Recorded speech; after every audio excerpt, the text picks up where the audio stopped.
Well, hello and good evening. Star Trek The Next Generation, Season 4, Episode 6, Legacy, first aired back in 1990, but here in 2026 on Live Long and Podcast, we're just getting started. Whether you're joining us here live on YouTube or Twitch or Facebook or catching the audio versions wherever you get your podcasts, our mission to rewatch every episode of TNG continues.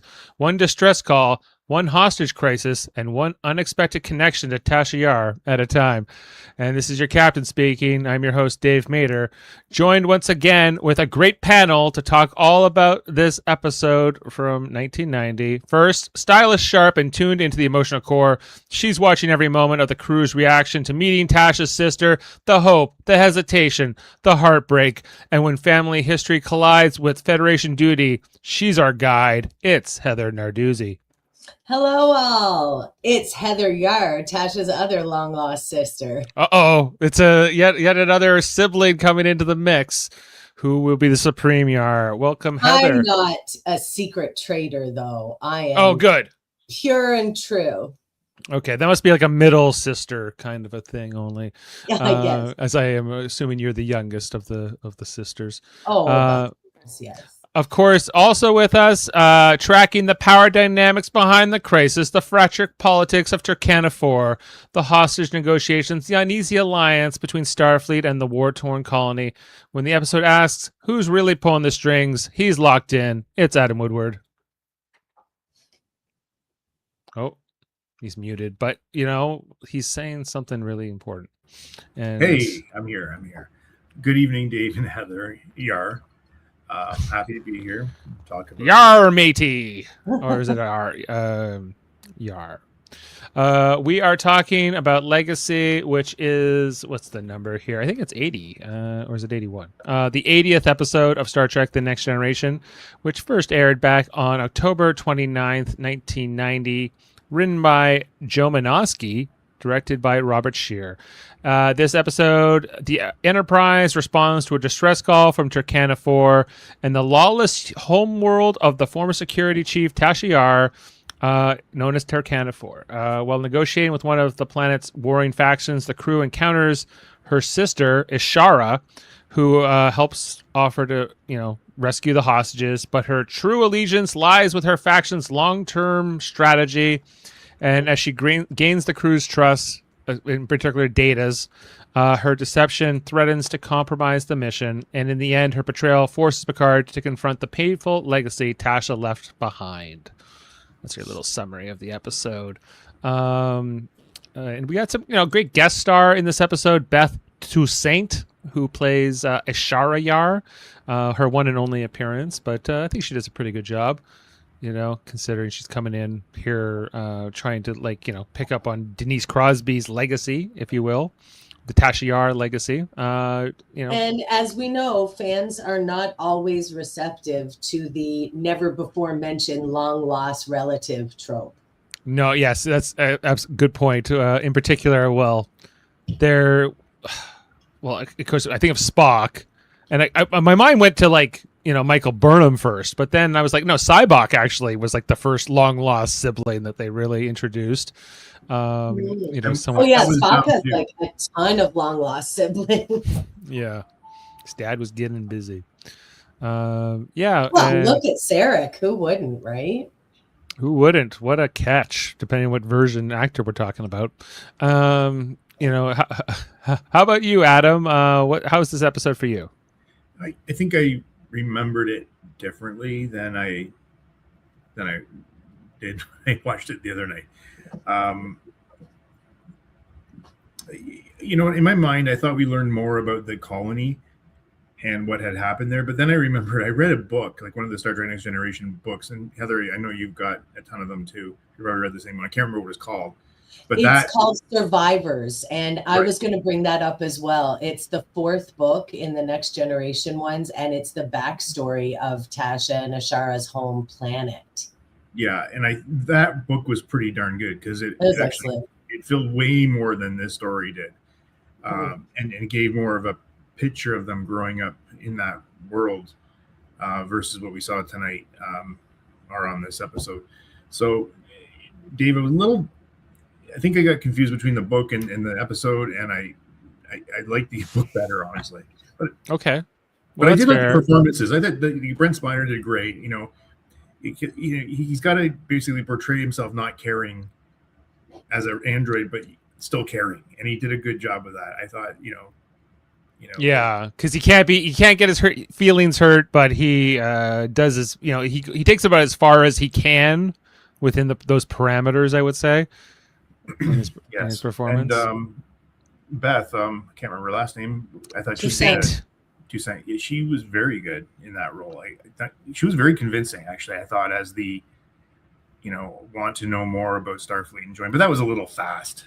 Even that I want to join Starfleet. Oh, I was like, is part of your Starfleet training data not being able to suss a con job? Does that not come up in your training? Because I think it should. I think that class should get added to the curriculum if it isn't. But now, to be fair, now Data's an android, so it's a bit different, but as like a human or a humanoid, I think you would be more inclined to be fooled by a relative of someone you once loved, because you would ascribe those qualities of the person you love to that person.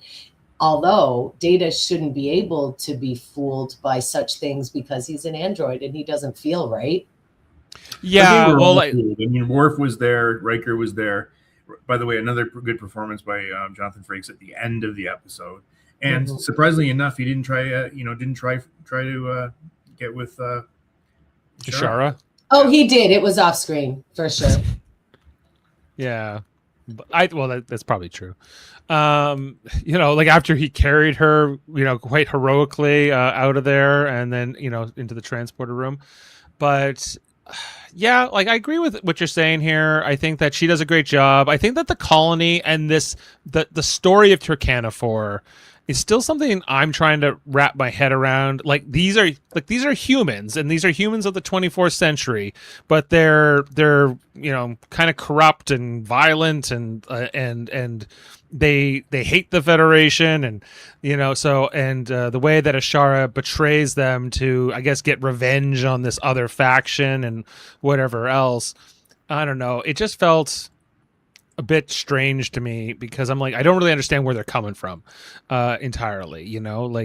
Star Trek likes to do this thing where well, this is my home, and so this is the only life I've ever known. But if you had the chance to leave this place, you wouldn't take it.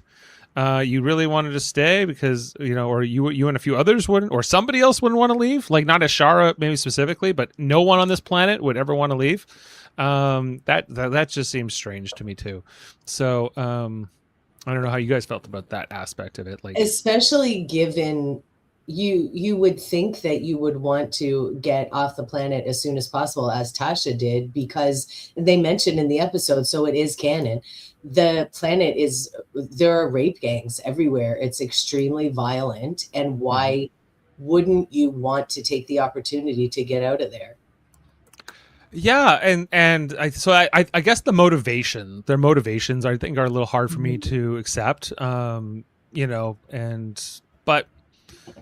I don't know. Maybe there's something else I'm not quite getting about it. How the government broke down in the first place, how the Federation just kind of turned their back on them, because we find out that the last ship that was here was 6 years ago, the Potemkin, and that they were told anyone who beams down ever again here is going to be killed, right? And then the Enterprise team beams down. It's weird for the Starfleet or Federation just to accept that and walk away. There's a lot of holes. I agree with that. Yeah, I just don't understand the motivations entirely, But other than these are petty humans who have a vendetta against the other faction, and they just want to get revenge or get even with them, or be the number one faction maybe, And it just seems okay, but these are also descended from other humans who were able to embrace the new future, post First Contact, Zephyr Cochrane, and everything else. But anyway, I know I'm kind of hitting on this a lot, but that was sort of just my feeling. We got a few people here in the comments. Nice to have you with us. They're from the Serbian side of the Federation. That's an interesting one. Okay. All right. Well, let's jump into the screenshots and just run through the plot. and just talk about everything we have. The story is pretty simple. It starts off here with the Enterprise, kind of just doing their business, and we got a poker game. One of the many times we get a poker game. This time it's Riker, Worf, Troy, and Data. Worf ends up folding here in this opening hand, and we see that the big chip piles are Data and Riker, and basically that Data Riker's trying to bluff Data. But Data's learning a little bit here, and he's calling Riker's bluff, and he's able to, win this hand and take the, the bigger end of the pot. So Riker then is like, "Oh yeah, like how about I'll do another trick for you here, right?" And he does a magic trick, basically a card trick, to fool Data into all the, let's for all the marbles here, for all the chips. And they go all in, and so Riker does his little card trick to find the card that Data picked, the Jack of Hearts, if anyone was keeping track. And so after Riker goes through, take out these cards, until we're left with a smaller and smaller pile. There's one part where he's like, throw those cards away, and Data literally throws the cards over his shoulder, quite literally.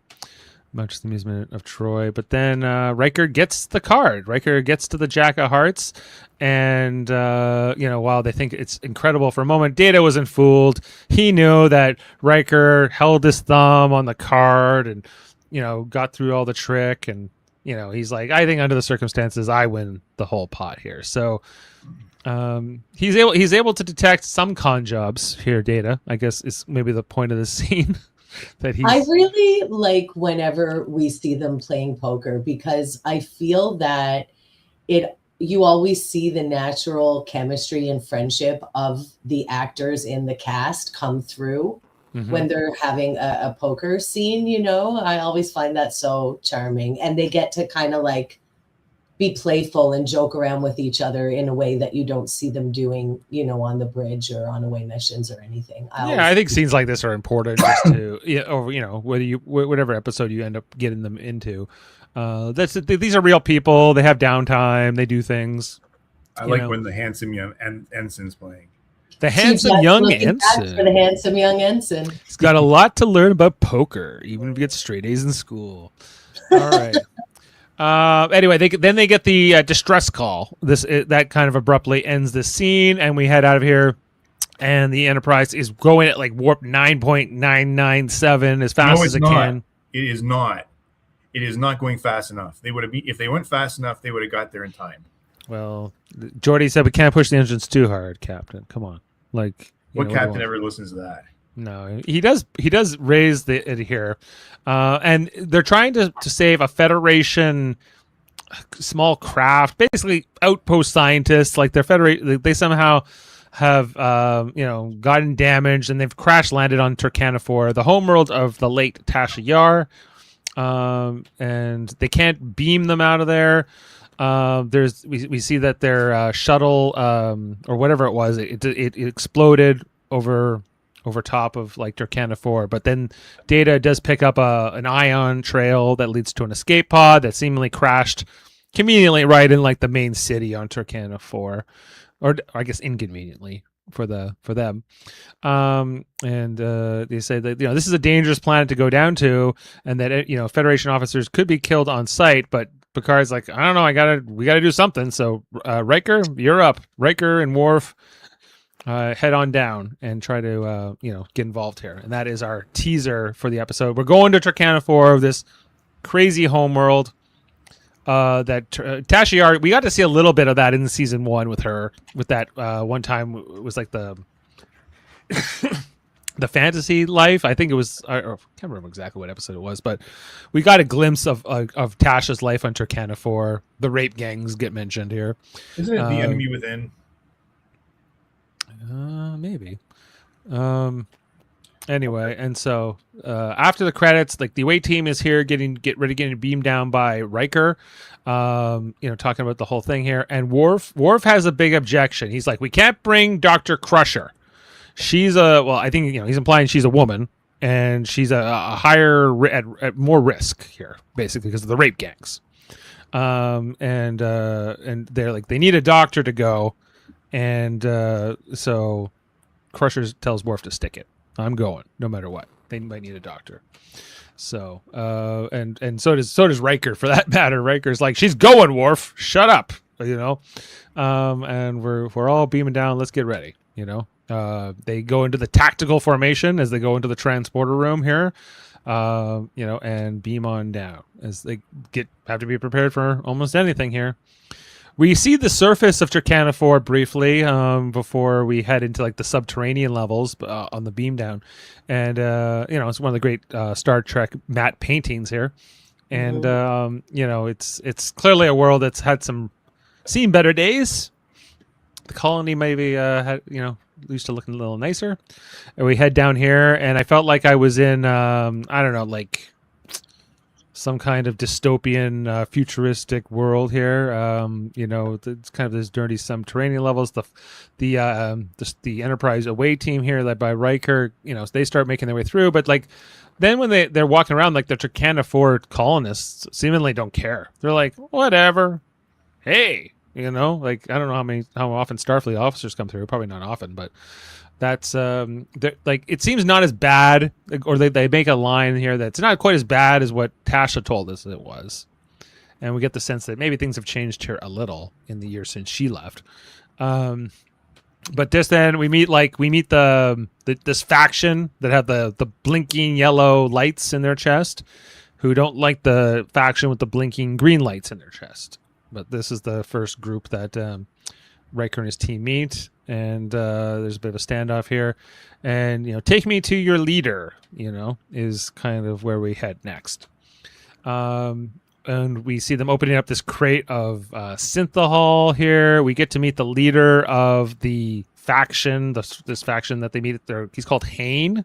He's called Discount MacGyver. Discount MacGyver, yeah. And he's I don't know, it's kind of like, I don't know what they're trying to go for. I guess gang warfare is kind of what they're trying to portray this as. Like, these are gangs and they're going at it here in the city.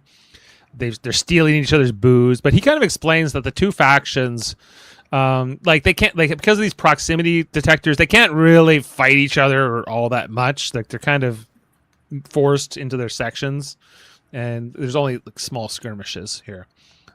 And we also get this distinct feeling that Riker and his away team have a lot of disdain for Hane and the Discount MacGyver crew here.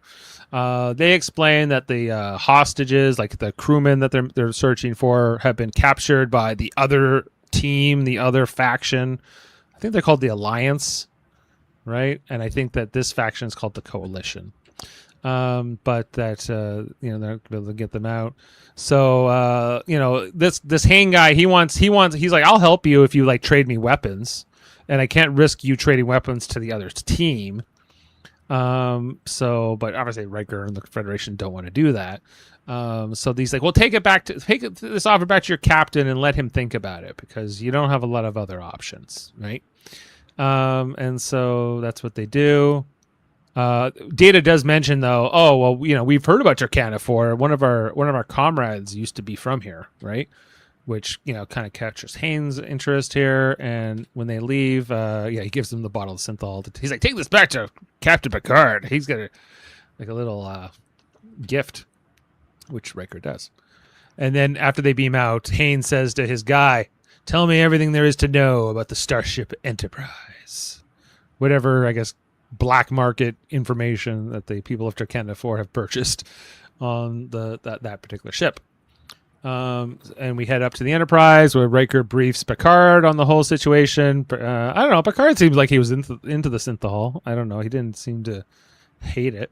What good is being captain if you can't accept perks? Yeah. He's like, Captain, why do you have this? Let's drink it. Yeah. Well, he probably gave it to Guinan. Put this behind the bar for a special occasion. But then there's a hail. The colony is calling down, and we got the Coalition. Hane wants to talk, and he's like, "Hey, you like the booze?" But suddenly there's this woman now with Hane who we hadn't met earlier, and he's like, "Hey, Captain, I think there's somebody here you'd like to meet." And then Ishara, as we'll come to know her, comes forward. She's like, "My name is Ishara Yar, and I am the sister of Tasha Yar." And the whole crew's like, "What? What?" And dun dun dun. We go to commercial, of course, and then we come back and they're like, how could this be? Tasha never even mentioned a sister. And Haynes just like, this is amazing. This Starfleet crew, I got this connection. Like, he's like a salesman, right? Like he's looking for this like sort of in with them. And Picard and the crew, they mute the channel and they have a little conference here. She's probably lying, and like this is probably a trick. But we don't have a lot of other options. We need sort of a foothold here with the Turkanans. So and Troy has no helpful. She's like, I can't tell if she's lying about being Tasha's sister. It's very selective, her powers sometimes. But yeah, she's like, I can't tell. So okay, let's go back and say, okay, well, why don't you send her up and we'll see if she can help us. So we then head to the transporter room where Data meets Ishara, who has never met an android before, and she had, there's a little bit of a thing here. And then, okay, so we talk go about back one? Yep. Can we talk about this outfit and this hair? Sure. Mwah. Beautiful, wonderful. I love it. Her hair is fantastic. She is beautiful, and I love that they have her and Discount MacGyver in the same outfit, but they tailored hers to her figure. And just like, I think they dressed her first and then made his version of it. That's probably true. Yeah. I know. I love it too. Love, like the shoulder pads and that detailing. Like I love this. It's little epaulets here on the top. Yes. I don't know. Yeah. Of course, I'm sure that we all know she has some spectacular wardrobe moments in this episode. She does. She gets like the leotard thing in the other scene. But what do we think of her hair and her outfit? Like her hair, like I like her hair, but like even going back to when I was a kid, the first time I watched this, like her outfit always was very intriguing to me, like very cool. Like, it seems dirty, but it's kind of a uniform and it's kind of like this roguish thing. And I don't know, I'm always a sucker for a leather jacket as well. She almost like feels like almost like a like Indiana Jones to me or something. Like I get that vibe here too, right? Like she's kind of rough and tumble and capable of a lot, and I don't know, I always liked it. The hair, I like it more now as an adult. I never paid much mind to it when I was younger, but like I'm a sucker for a good cowlick too, I can relate. How about you, Adam? The hair is like, Heather, like, tell me, is this like shaved down on the side there? Like, this is like coming out of like new wave, hair to me, like from the bands like the Cure, the Depeche Mode, like all that stuff coming out of the 80s. And this is still this is the early 90s, but like she looks great. Like I love that hair. I don't think it's a side shave. I think they have that part of her hair slicked down to look like a side shave. But they weren't doing side shaves back then. I mean, it looks great. Yes. Actually, they were doing side shave, but much more in a punk way. I like it. Yeah, and I think her whole vibe does give that like sort of Mad Max might be a good way, like good thing to tap into. The thing I don't like about Star Trek Next Gen is these high waisted pants they do on both like. But it's the future. Waists are higher. That's what they thought in the 80s. They did. They really did. They thought everyone's going to wear clothes up to here. Aren't we in the 90s in this now? Like, well, technically 1990 is the last year of the 80s. Fine. So, anyway. It was 1990. We didn't know. It was the 80s. We didn't know still, about the low waist. By the time I get to high school a couple years after this, everyone's wearing their pants way, way low, like way past their butt. So I don't know. We can't seem to. But I will say that style of waist looks good on very few people, and it looks great on her. Yes, I agree. Okay, and just Brent Spiner's performance, he's very obviously he's trying to play it without emotions, but he obviously has like this sort of like fixation on Ishara because of his relationship with Tasha. That is definitely an emphasis of this episode, the way that Brent Spiner plays it, even just the way, he looks at her, very earnest, I would say, and, trying to befriend her. So Alpha Legionnaire says the crew meets Tasha's sister, low budget Sarah Connor, Timu Sarah Connor. we were saying that the other night. Discount MacGyver and Timu Sarah Connor. She does have look very much like Linda Hamilton. Well, Linda Hamilton was a movie star at this time. Absolutely, yeah. But that was like Terminator was 84. This is 6 years later. Like this is before Terminator 2. You're right. It's like I'm saying Terminator, where Linda Hamilton played Sarah Connor was 1984 or 3. 84. Yeah, 84. So this is 6 years later. I mean, Sarah Connor had that like straight up hair as well, but very feathered. But Terminator 2 Judgment Day is the year after this. Yeah, I'm talking about that one. I'm talking about the original Sarah Connor. Sarah Connor's in that one too. Yeah, but she's older. 6 years older. Yeah. Cut and built, and like back in the 84 one, she was just Linda Hamilton. Like, because she was just a waitress when the story starts. She's not this battle warrior yet. Okay, well, we can anyway. Which version of Sarah Connor do we like the best? We'll talk about that later. I like the T2 Sarah Connor. That's my favorite. Yeah, me too. Also.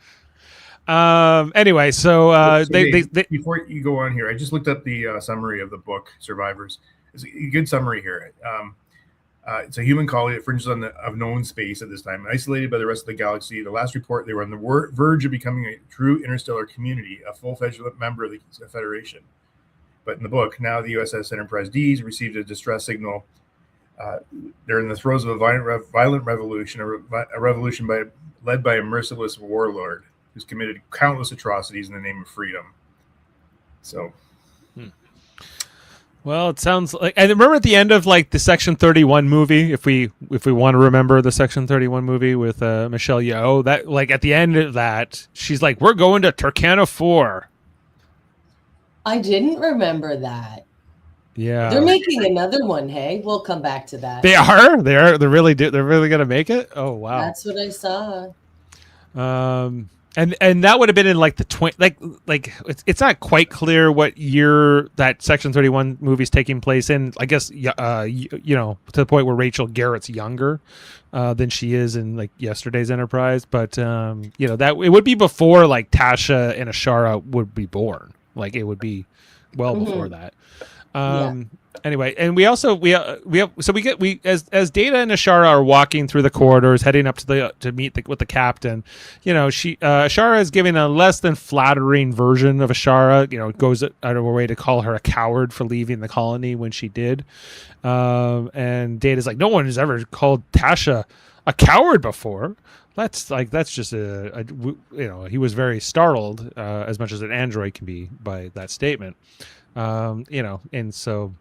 This is one of many conversations where people are like, "You don't know your sister as well as you think you did," right? I guess like how old do we think that Ishara is? I guess like 30. Like was she like only like 15 when Tasha left? She must have been quite young. Yes. Yeah. And Tasha herself was quite young, and she's the Tasha. oldest. I feel like she was only in her 20s, like when she died, and that was 4 years before this, right? So. Yeah, she can't be that. She might even be like only in her 20s, Ishara. Honest to God, this plant, go back. Oh. This yucca plant, I swear to God, they just move it into every different room on the Enterprise, and they use the same one the entire time. I think they made a joke in Lower Decks about how there was a guy that is his whole job on the starship is just to move plants around from room to room, and like, like that's like I was like, I want that job. I would like I'll be on the spaceship and I'll just be the plant guy. I'll just be the plant guy, just move it from room to room. Yeah, they put one here behind Picard. But yeah, that plant won't be there in like Best of Both Worlds. It's not, we don't have that, when we have a serious conference. We can't have plants in the room, but for this, it's fine. Okay, so when they bring Ishara in to meet like the captain and Riker and the rest, like just how they all look at her like, we don't believe you. We don't like you. It's just like, and she says, you don't believe me. Well, you're welcome to sample my DNA. And I just like how Crusher goes, I will. Thank you. I will. Yes. Yeah, it's so like aggressive, passively. It's great. Okay, so in lore here, Ishara was born in 2342. Okay, so that would make her 26 in this episode. Yeah, she joined the coalition when she was 10. Or 24. 24 in this episode. Yeah. And then 2367, the Enterprise D came to Turkana IV. So I think we're okay. So it's like, yeah, it's 27 probably. Anyway, so she's here, and you know, and she's talking a little bit about her history, about how when Tasha left and what it was like. And Geordi's like, she left you on the planet in those conditions. She goes, she didn't abandon me. You know, I chose to stay because reasons, I guess. And it's as it goes. And then we get the like the hostage video from one of the survivors, one of these people that crashed on the planet who are being held by the other faction, saying that they want weapons basically from Starfleet, phasers, or they will kill them. And Dr. Crusher's like, can you just ask them if we can send medical attention? But the channel gets cut off and scrambled here. And Tasha says you should take their threat to kill them very seriously. They almost certainly will. You know, so they're bad guys. I guess we're the less bad guys, Ishara's faction. But I don't know if their shuttle had crashed in Ishara's side, would they be doing the same thing? You know, is kind of what I'm left to wonder. You know, or is her faction less bad on some level? We also find out, we get a little bit more information about like the security proximity detectors and what they are, like these light up things in their chest that when the government, when it was still in place, gave police powers to the various factions. And, you know, over time, the 12 factions that kind of started off in the Civil War broke down eventually into just 2 factions, one being the one Ishara is part of, which is the Coalition, and the other being the Alliance. Oh, okay, add it back. Okay, so once they start, like the Tasha's working with them, they're trying to figure out like a rescue plan. How are they going to save their these hostages from the Turkana group? And we get this little 3D rendering of Turkana City, which, you know, seems to go very underground, an area that Ishara knows well, and what they want to do, and beam in and beam out.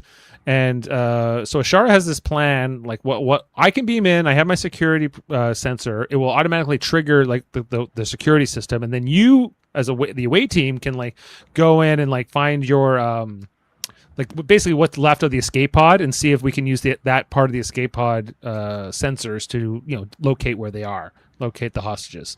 And Riker's like, it's too dangerous, Ishara. You can't be taking that kind of risk.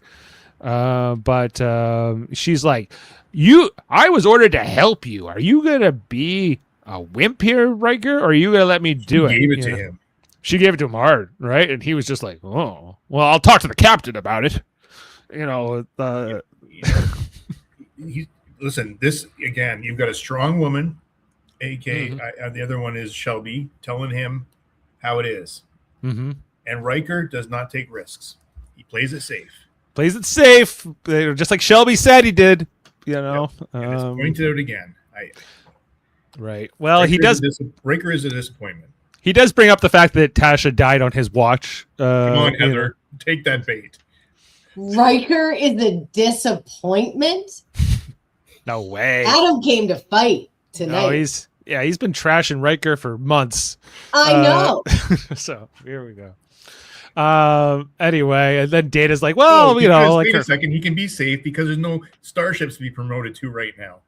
They're all destroyed because of you know, Picard. Well, Shelby's rebuilding the fleet. He could have a ship if he wants it, but you know.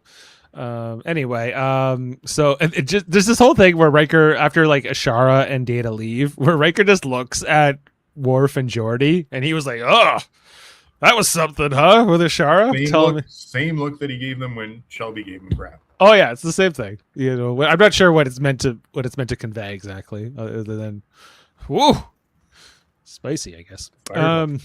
Anyway, we head over to sick bay where Ishara is getting some medical treatment, I guess, or she's getting the test for the DNA to find out if she's really Tasha's sister. And Crusher says it's going to take a few hours.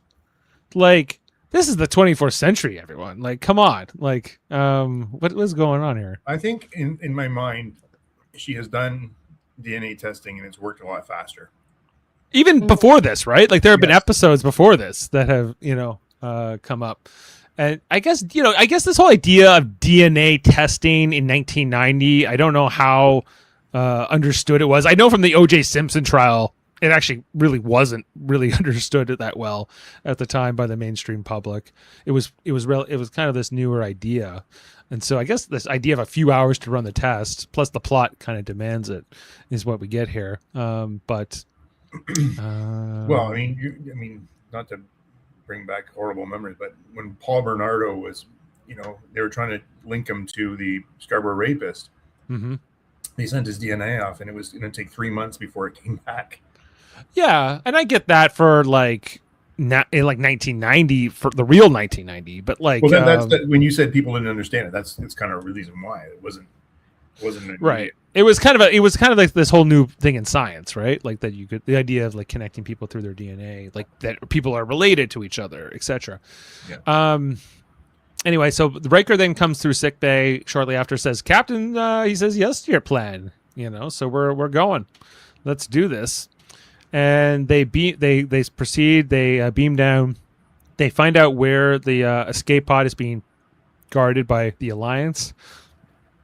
Riker's team getting ready to make their move, and then they beam Ishara into the other section, which triggers the alarm right away. You see her little light up sensor in her chest. I wonder how they did that. Like that would be. I'm curious for that, Adam. Like how they actually did the effect of having that little light up thing worked. Sure. Anyway, but the alarms are going off. The Alliance is distracted. The Alliance likes to wear headbands. That seems to be their thing. Like, hey, you want to be in our gang? Well, there's a sick headband you're gonna have to wear. Your standard issue bad guy headband right here. Yeah. And they have little like Klingon pain sticks or whatever they're kind of messing around with. But yeah, we see here Worf and Riker. They shoot up a couple of these guys. Their headbands don't protect them from phasers. And then they start working the escape pod to try to get like the sensor going so they can detect where their guys are. Meanwhile, Ishara is like running around trying to, evade capture from the Alliance troops here. We get to see like the little contrast there with the green light up in their chest versus like the yellow light up in hers. Like, why do you need a headband to say you're in the gang when you can just have your little thing light up? Because headbands look cool, and you know it, Dave. Yeah, it was. I have a bunch. Don't worry. And so then Geordi's like, "Damn it! I got the thing repaired, but the power system is not working." And Riker's like, "How long will you take to fix it?" He's like, "I don't know. I need 10 minutes." He's like, "But they can't reach Ishara over the comms." O'Brien's like, "I can't beam her out. She's right by like a power generator or something." So Riker's like, "I'm gonna go get her by myself. I'm gonna like." He takes an unnecessary risk here, basically. And Worf's like, "No, you can't do that." And he's like, "I'm doing it. You guys beam out of here by yourself, and I'm gonna go save her," basically. And that's basically what happens. We got Ishara here. She's getting shot at by the green guys, the Alliance. She does get shot here, and she gets taken down. And just as that guy's kind of moving in on her, Riker saves her. He shoots down this guy, finds her out for the count. Luckily, she's not dead. He has to shoot a couple other guys here before he gets beamed out. Sorry, this was the best screenshot I got of O'Brien doing his duty. Although he's making a great face. Yeah, I go. What was my best one ever? Anyway, but Riker succeeds. He gets Ishara out, and then we see Data, Geordi, and Worf are already beamed up, and Riker has Ishara in his arms. How heroic of him! Come on, this was a great Riker moment, wasn't it, Adam? Mm-hmm. Sure. Well, not according to Picard. Picard said, "Hey, you took some unnecessary risks down there with Ishara, and he was like, "Well, Tasha died on my watch and everything else, and I felt bad about that. I couldn't let her sister die on my away team too." And he's like, "It was an emotional decision, one we can't afford." Which I thought was interesting. What was your reaction to that, Heather? Did you agree with Picard? How is it risking himself any more than on any other away mission? I guess because they split up the team was the idea here. The reason that Worf objected was that like if he had been killed in trying to save Ishara, that would have been. It was kind of like unnecessary, but he also says, "Good job, Riker." Like it was. I don't know if you guys watched The Pit, but it's very mixed messages. You shouldn't have done that, but good job though. Yeah, have you ever seen that medical show, The Pit? I haven't seen it. Well, I'll just tell you quickly. There's a scene where this younger resident doctor does this whole procedure, and they're like, "You can't do that. That's too risky. You're basically not high enough level of a doctor yet. You haven't got to the attending level." But she does it, and the doctor's chewing her out, and then he goes, "But that was awesome that you did it. You saved that person's life, but it was also stupid." You basically are punishing them for breaking protocol, but you really like what they did.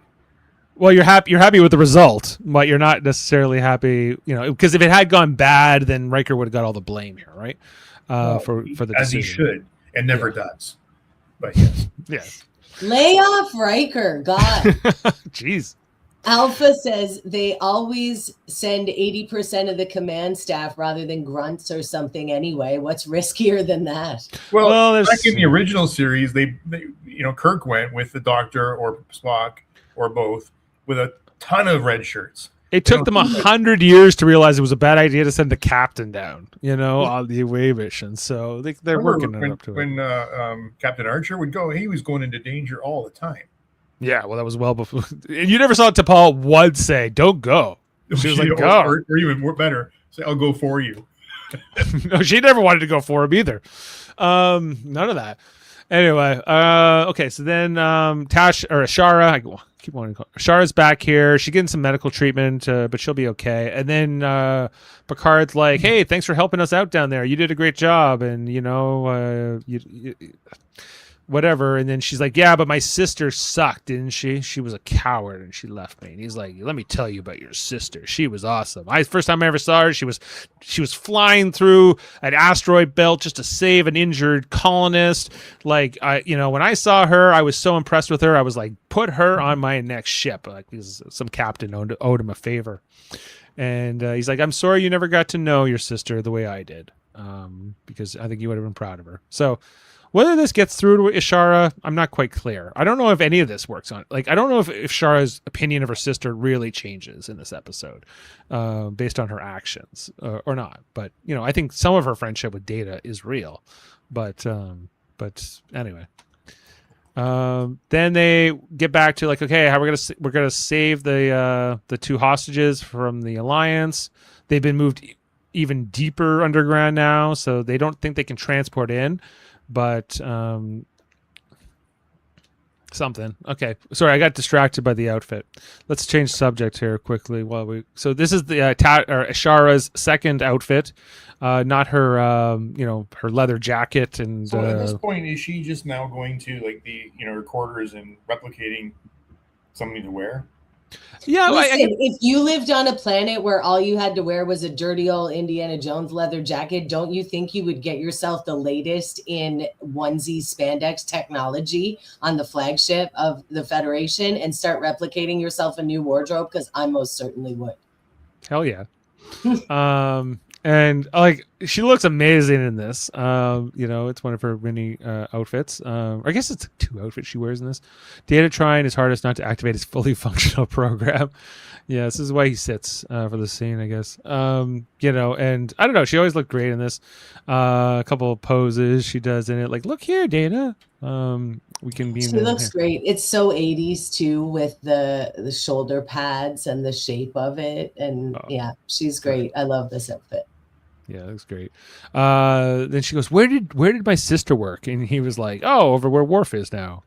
And there's this conversation we get here between Data and Ishara where he explains that even though he doesn't have emotions, he can have friends through familiarity, get used to people, and my neural pathways become accustomed to you. Right. What a declaration of love and friendship and respect.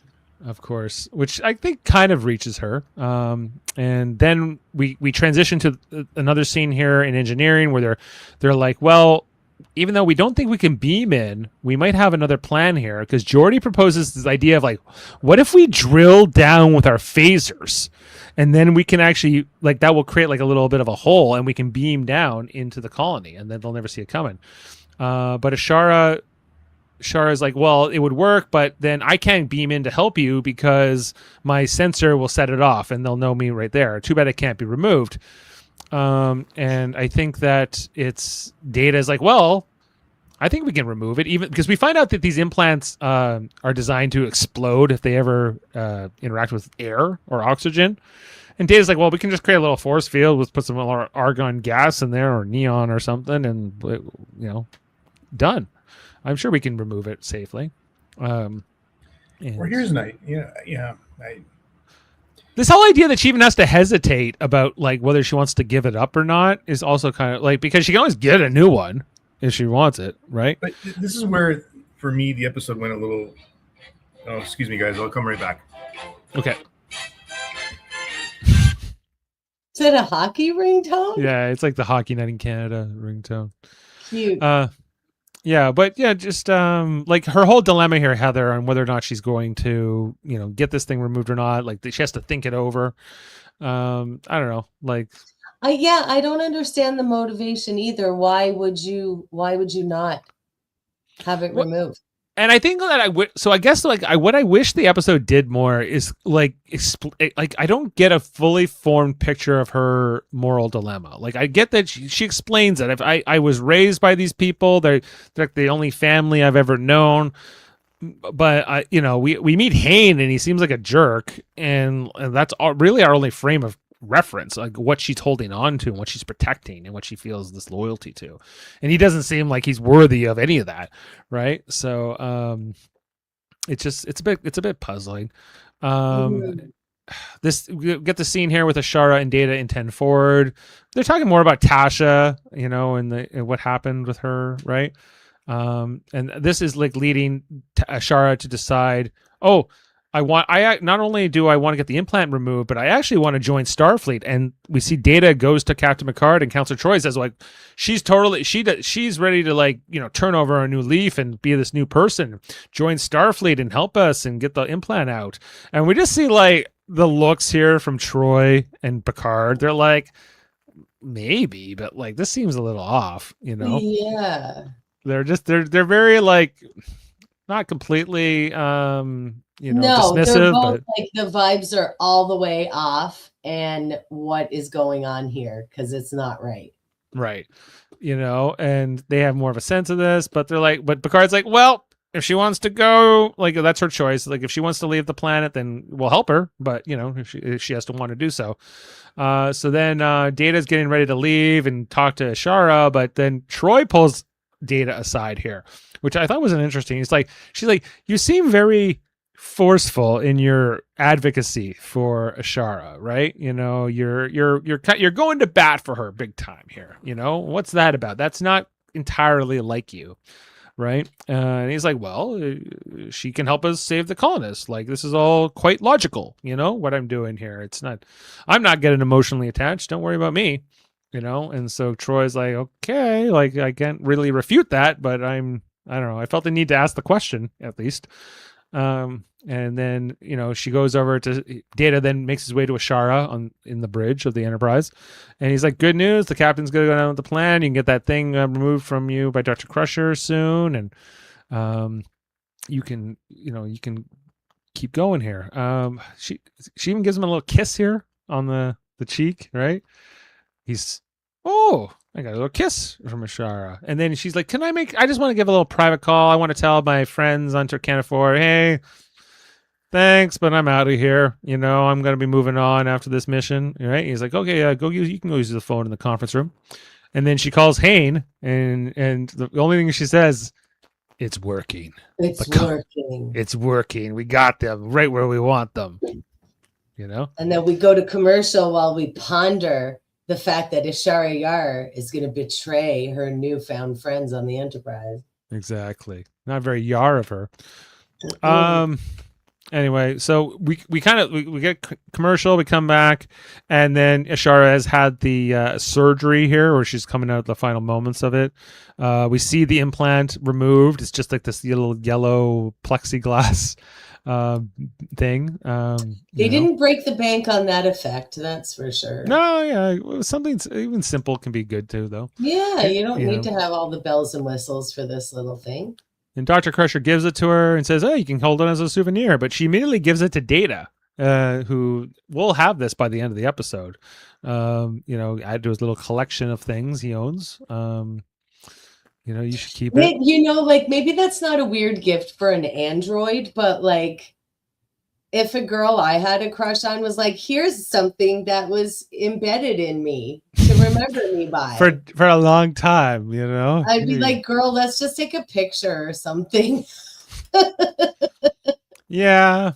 Well, everyone's got their things, but yeah, I don't know. Maybe Data. Anyway, Data seems to find it quite. Did Data keep this like for years afterwards? Is what I mainly. Definitely, he put it with his Tasha Yar hologram, and he put him in a little box called the Yar Sisters. Yeah. Oh, the Yar sisters. We see the next scene where they're getting ready to go on the mission. Worf's talking to Ishara, and he's like, "I heard you're going to join Starfleet." And she's like, "Well, maybe in a few years." He's like, "That will be awesome. We could totally use you in Starfleet." Because they're kind of. We see that it's not just Data who's kind of taken with Ishara. It's Worf, it's Riker, and it's Geordi to a certain extent. And I think that's important too, right? They're like, I agree, and especially because Worf had a great deal of respect for Tasha as a warrior. Right. Again, some of that undoubtedly would transfer to Ishara, and they obviously trust her and regard her well enough to give her a phaser. Right. She got a phaser strapped on. She got a phaser, and by the way, we're talking about her little outfit. Her outfit now has this little belt with the holster added to it now, which I think adds something to the ensemble. Yes, and it's matchy, and we get to see her boots. I love in TNG when they do like the monochromatic outfits, like when Troy is wearing the teal dress and its tights and shoes are all the same and everything. They're doing that with her here as well, and I like it. Me too. I like that as well. Although Ashley Millard, she's like, "What? Like the tights match the dress? What are they doing?" Yeah. So everyone's got their style. Ashley also really hates Wesley's high pants. She does. She has some takes. As do we all. Okay, then this is where they start getting ready to drill like the hole for the beam out here. We see them, which I think is a pretty cool effect. It's still kind of held up for me, like with them beaming the little phaser down here and drilling the hole. And like, okay, let's beam our crack team in here, and they come in. The plan is to rescue these two guys, all right? And I think Ishara's like, "Go that way, Riker."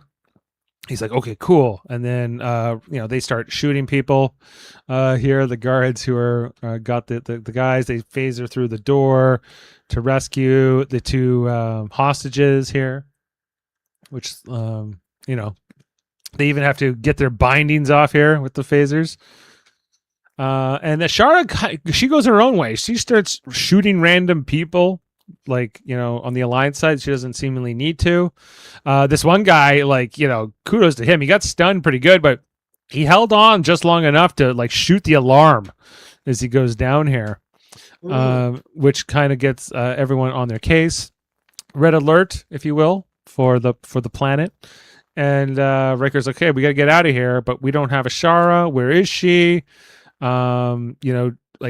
This is where Riker finds this guy shot, and he goes, "That seems off. Like something like why was Ishara even out here?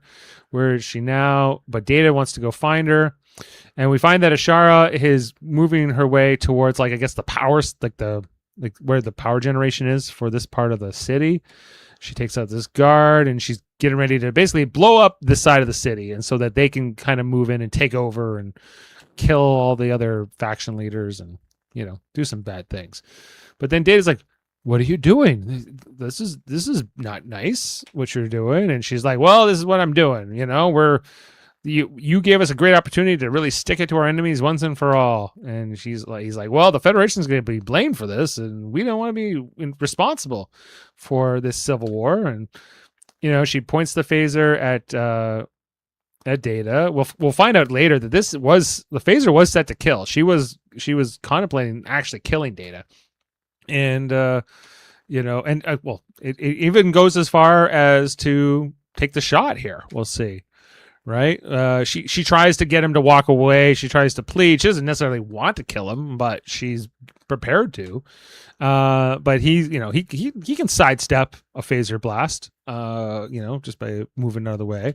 And then comes at her, and then Riker shows up, and she shoots at Riker.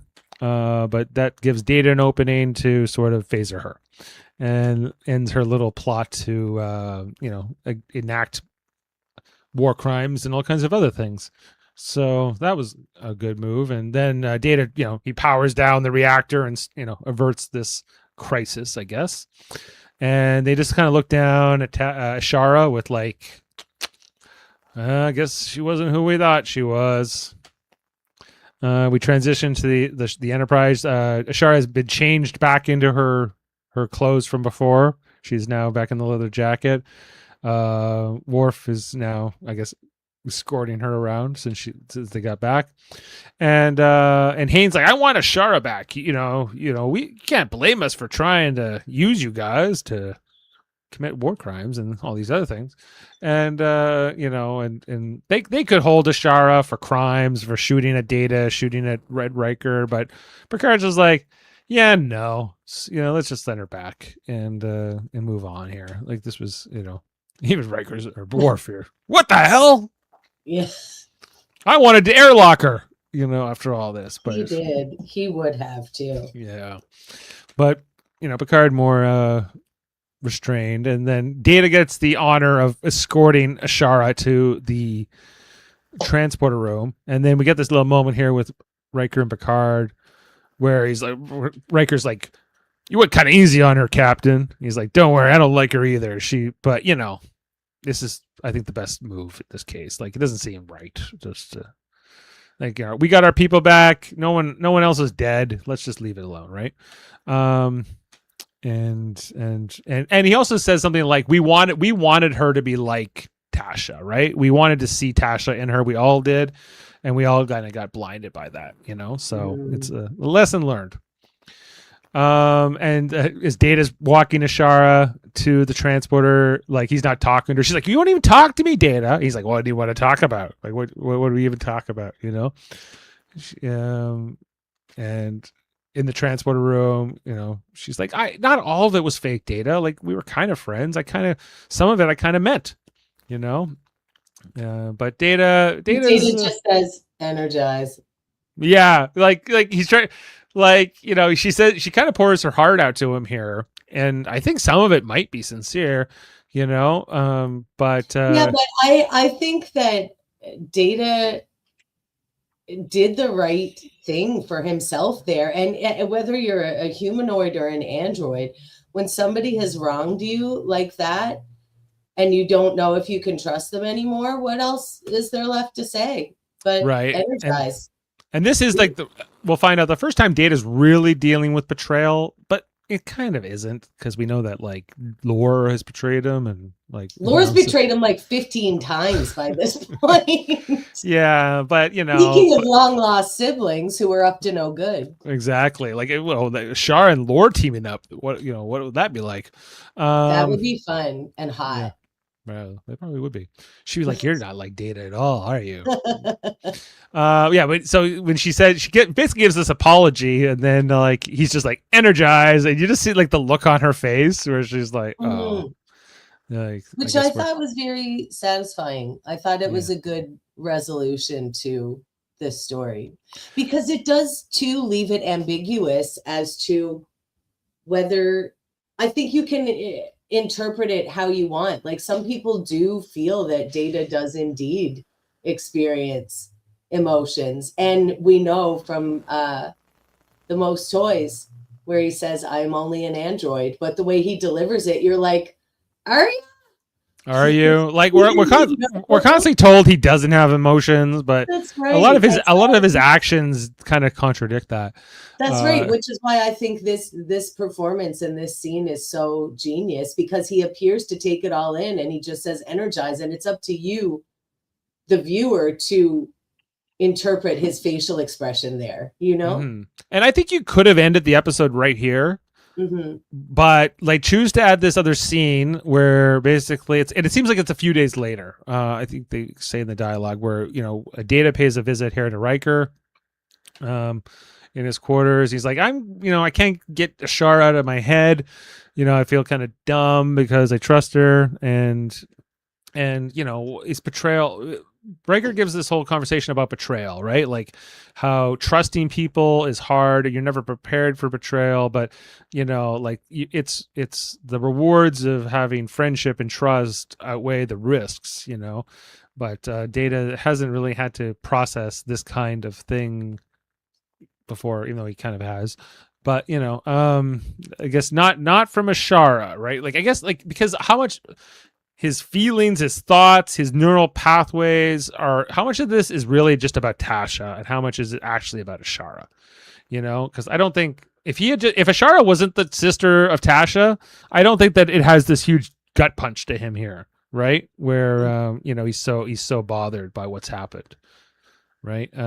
Yeah, I agree. This is actually my favorite scene in the whole episode, because I think it speaks to a lot of the reason why we love Trek. It explores the human condition, you know? Is it better to should you just not trust anyone because there's a possibility of betrayal? Yeah.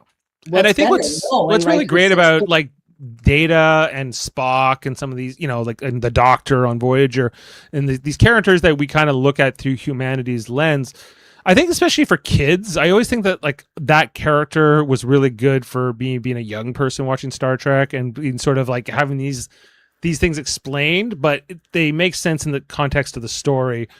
Like when I used to watch like I don't know, Full House, for instance, like there was always like a moral to the story, but you kind of really saw what they were doing. It was very like a very special episode where they sit down and explain the moral and the soft, nice music comes on. Yeah, I get what you're saying, but yeah. Star Trek isn't so heavy-handed with the lessons. It can be. It can be. But I think I love this scene. I think it just comes across as that discussion between these two characters, and Data being the more naive, childlike one in the situation.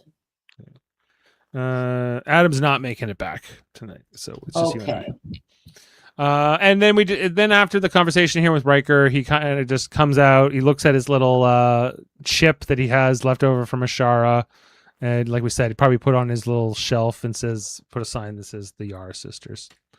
And that is the last moment here for Data in the episode. Very sad. He wasn't this sad about Lore. He wasn't this sad when his dad died. You know, he is as sad as Data gets, right? No, because it's a different relationship. It is. He loved Tasha, or what his pathways were accustomed to Tasha. And I think his pathways got Tasha and Ishara all mixed up, and it's confusing. Sometimes you're upset about a betrayal, not necessarily with the person that did it, but something else, and like the other complicated feelings that come along with it, if that's related to somebody else, you know? Yeah. What they're saying, what they were talking about there with Data and Ishara, what you were saying earlier, you know, how much of that is he's upset about Ishara and how much of it is lingering about Tasha. And I mean, truly, he's an android. He's not really upset per se. No, that's true. Okay, well, that's our screenshots. I can hit you with the trivia since Adam had to bow out, if you like. Yes, fun facts with Dave. Fun facts with they're called the Delta Details discovered. Oh, I'm by so Dave. sorry. Excuse me. Delta Details discovered by Dave. There you go. This is the first episode of Star Trek written by Joe Menosky. He went on after this to write 16 Next Generation episodes, 4 DS9 episodes, 36 Voyager episodes, and 1 Discovery episode. So, but this is the very beginning. Some really good ones too, if I recall correctly. You are correct. He in particular, like he wrote Darmok after this, Time's Arrow, Conundrum, which is the one Love with that one. That's a great one. We did that on Radio Theater. We did. He also wrote Masks, which I love. But I love Masks. Just give Brent Spiner 50 roles and let him do what he wants. It's great. I'm all for it. In terms of it, like his DS9 episodes, he's got a couple, but like he was definitely on the writing staff for Voyager and wrote a ton of episodes of Voyager, including like Scorpion Part 1 and 2, which is like where they introduced 7 of 9. He wrote Year of Hell Part 1 and 2. Wow. The Killing Game, like Equinox, like his Voyager work, I think is most impressive stuff. What a resume! What DS9 ones did he do? The DS9 ones he wrote are just like, so he had Dramatis Personae from season 1, which is what else he's got here? Rivals in season 2. That's the one with that El-Orion guy and Quark going at it. Distant Voices, which is the one where Bashir is he's kind of in his own head and everyone's playing a part of his personality. Mm-hmm. And then I'm sad to say it, but he also wrote Time's Orphan, which is the one with Molly O'Brien. Listen, everyone gives that episode such a hard time, and I think it's because everyone hates Keiko, but it's not one of the best episodes. But it's not. I don't hate Keiko, and I actually think I hate Molly in that episode. like I was like, oh, this cave woman Molly, I can't stand it, And I'm just it's not everybody's favorite, but. Okay, some more trivia here. So the director watched the first season episodes with Tasha Yar prior to filming this one. It was the director Shearer who suggested Beth Toussaint for the role, having previously worked with her on Matlock. She was on Matlock. Indeed, she was. Will Wheaton does not appear in this episode. No, they had somebody else at the helm. Where was Will? He was busy that week. The was probably being shitty to him somewhere, no doubt. Well, remember he leaves in a few weeks. He leaves in a few episodes. He'll leave in this season, basically. So I don't know if that's already in the works at this point. Probably. The Turkana underground complex sets are redresses of the Borg ship interiors. Oh, that makes sense. It does, yeah. Mm-hmm.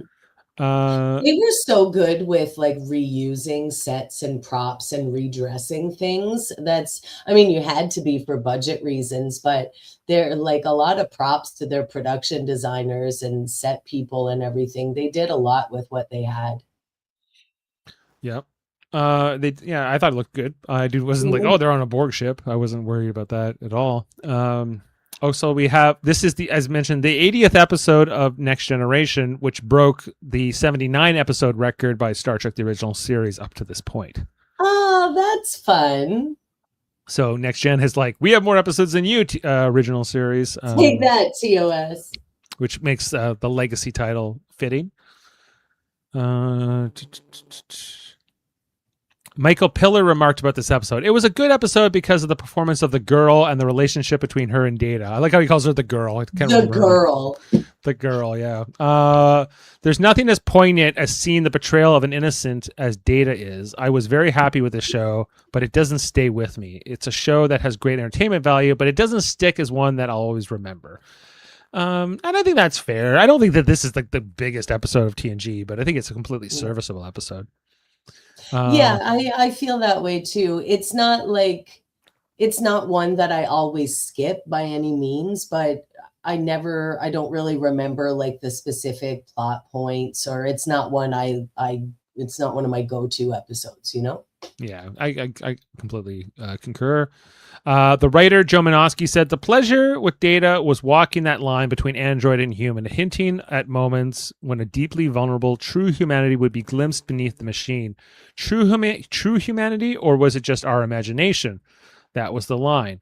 And in this episode, that moment came through with the look on Brent Spiner's face in that last second before we cut to black. It was just wonderful. Absolutely. And that's what we were talking about earlier too. And there are quite a few moments like that throughout TNG, but Brent Spiner's performance is so good in this episode, and the writing for that specifically is great.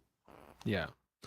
And that's all I can really say. I don't have any. I was always curious about that little glowing proximity sensor and how they did that effect, but it's probably not as impressive as I would like to think it is. I'm sure it was like a little lamp or something. It was it's a little lamp, and they just, I don't know, like put a little fake skin on top of it or something, and like go. Yeah, right? It's probably more simple than I would think it was. Okay, well, let's rate the episode. So normally, just a little inside baseball here. Well, Adam's reading off the fun facts. I'm pulling this up, but since I was doing both tonight, I need to stall for time here. And while you're doing that, why don't we have a look at my beautiful painting of the Enterprise D here in the style of Starry Night? I had seen something similar posted online, and I sent it to my friend Ellen, who paints, and I said, make me this, jokingly. And she did it. She did it and gave it to me as a birthday present. I love it. Ellen. It's nicer than some of Data's paintings, for sure. Years later, it's better than Data's paintings, yes. Years later, she met a gentleman named Ian, who is a big Star Trek fan, and now they're married. Congratulations, Ellen, on marrying a good one. Is that because she painted that? Is that how she attracted him? Probably. There you go. I think she's probably painted one for him, too. I told her, now do Deep Space Nine. She's like, listen, you only get one. Zip it up. Like I'm not, I can't be doing them forever. I get that. I'm going to the best. This person says, whenever I get to make my own Trek show, I'm going back to basics, sets, and props. Hey, I'm all for it. Do it. Mm-hmm. Back to basics. All right. Well, I'm ready now. I've stalled and I'm good here. So let's rate the episode. Just you and I suppose, as Adam has had to bow out for his big business. This episode is decent, so I don't want to go too high. I don't want to go too low. I'm kind of in that sort of, I think I'm in that 7 range. I'm like, is this high as 7.5 or maybe not? So I'll go 7.2. That's where I'm at. I was thinking 7. I'm not going to give it any. It's just like a flat 7. That's it. Flat 7. And hey, I don't want to, I'll rate Remember Me next week because I want to rewatch and think about it. Okay. Well, hey, that's fine. Of course. Well, you're going to have some more time actually than that to think about it, because we will not be on next Thursday, everyone. I am away for next week. So here on the Thursday night, we are just going to be there will be dead air that night. There will be no show. Even though Jody did offer to host it, but I said, you know what? I can't miss this next episode, which is called Reunion. Yes. Ambassador Kalar returns to the Enterprise as Picard is chosen to arbitrate the selection of the next Klingon Chancellor, and a contest between Duras and Gowron, one of whom may be a traitor. And so, my God, Dave, you chose an awful screen. Well, that was the only one I could find. Screenshot. It's like the great moment in the episode. It's like it's not great. It's so sad. It's Shakespearean. It's like I like okay, like, and I have to be here to criticize. I'm like, how the hell did Duras commit this murder with no one hearing and get off the ship? Like anyway, we're gonna talk all about that next time. We'll get into it next time. Yeah. As well, we will be on Monday night for our For All Mankind podcast. I won't be there, but the crew will keep that one going, as we'll be talking about season 5, episode 7, The Sirens of Titan. Look out for that. And next week on the Super Mario Brothers podcast, we continue as well on our Survivor 50 train here, as we'll be talking about the penultimate episode of the season, episode 12, Inconceivable. Look out for that. Anyway, well, I didn't pull any sounds for this week. I'm sorry. I don't have anything too specific. Maybe I can play a Tasha Yar sound to leave us here tonight, if that sounds agreeable. Yes, please. What would we go with? Remembering Tasha Yar, the good sister, if you will. Hey, don't forget Heather Yar. And Heather Yar, the best sister. The best sister. And we'll leave you with this. Okay. Have a good one. Death is that state in which one exists only in the memory of others, which is why it is not an end. No goodbyes. Just good memories. See you later. Bye. Beam up some Star Trek content with Live Long and Podcast. A roundtable movie discussion with Hey, did you see this one? And take a peek into the darkness with Heard Noise, Must Investigate with Michael Chan. Watch us duke it out on trivial debates. And let's chat about TV with the Super Mario Brothers. It's all here on the United Federation of Podcasts.